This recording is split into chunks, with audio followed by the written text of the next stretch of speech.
Breaking news చూస్తున్నాం. ఏపీకి పెట్టుబడుల ధ్యేయంగా మంత్రి లోకేష్ దక్షిణ కొరియా పర్యటన కొనసాగింది.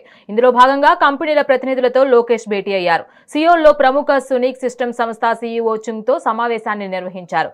ఏపీలోని శ్రీ సిటీలో డిస్ప్లే పరికరాలు తయారీ యూనిట్ ఏర్పాటు చేయాలని మంత్రి విజ్ఞప్తి చేశారు. రాష్ట్రంలో పెట్టుబడులు పెడితే పాలసీల కింద భారీ ప్రోత్సాహకాలు అందిస్తామని హామీనిచ్చారు. Kia Motors executive vice president ను మంత్రి కలిశారు. ఏపీలో ఇంటిగ్రేటెడ్ ఈవీ హైబ్రిడ్ వాహనాల తయారీ కేంద్రాన్ని మరింత విస్తరించాలని మంత్రి కోరారు. విశాఖ పోర్టు సమీపంలో ఎక్స్పోర్ట్ సెంటర్ అలాగే ఈవీ కాంపోనెంట్ల తయారీ యూనిట్ తో పాటు బ్యాటరీ సిస్టంల కేంద్రాన్ని స్థాపించాలని విజ్ఞప్తి చేశారు. దీనిపై కియా ప్రతినిధి సానుకూలంగా స్పందించారు.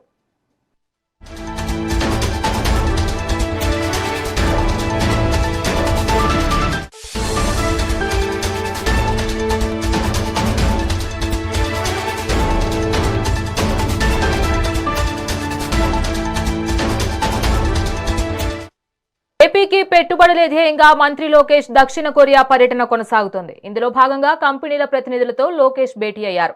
సియోల్లో ప్రముఖ సునిక్ సిస్టమ్ సంస్థ సీఈఓ చుంగ్ తో సమావేశాన్ని నిర్వహించారు లోకేష్. ఏపీలోని శ్రీ సిటీ డిస్ప్లే పరికరాల తయారీ యూనిట్ ఏర్పాటు చేయాలని మంత్రి విజ్ఞప్తి చేశారు. రాష్ట్రంలో పెట్టుబడులు పెడితే పాలసీల కింద భారీ ప్రోత్సాహకాలు అందిస్తామని హామీనిచ్చారు. Kia Motors executive vice president ను మంత్రి కలిశారు. ఏపీలో ఇంటిగ్రేటెడ్ ఈవీ హైబ్రిడ్ వాహనాల తయారీ కేంద్రాన్ని మరింత విస్తరించాలని మంత్రి కోరారు. విశాఖ పోర్టు సమీపంలో ఎక్స్పోర్ట్ సెంటర్ అలాగే ఈవీ కాంపోనెంట్ల తయారీ యూనిట్ తో పాటు బ్యాటరీ సిస్టంల కేంద్రాన్ని స్థాపించాలని విజ్ఞప్తి చేశారు. దీనిపై కియా ప్రతినిధి కూడా సానుకూలంగా స్పందించారు.